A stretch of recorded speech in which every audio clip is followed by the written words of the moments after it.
Hey everyone, and welcome back to another video. And in this video, I'm going to show you how to see applications that you've applied for on Impact. Now, this video is going to be particularly useful for individuals. Let's say that you're applying to different brand partnerships on Impact. How do you actually go ahead and see which brands that you've applied for? Now, this video is going to be short, sweet, and simple, guys. There's not going to be a lot of steps involved. So in order to do this, what you're first going to do is log on to your Impact account.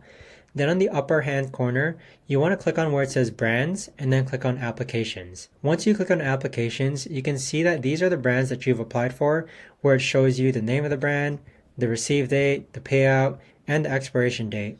If you want to go ahead and retract an invite or application, all you've got to do is highlight the right side and then click on retract. So that right there, guys, is the best and easiest way that I know of to actually go ahead and see which brands you've applied for on Impact.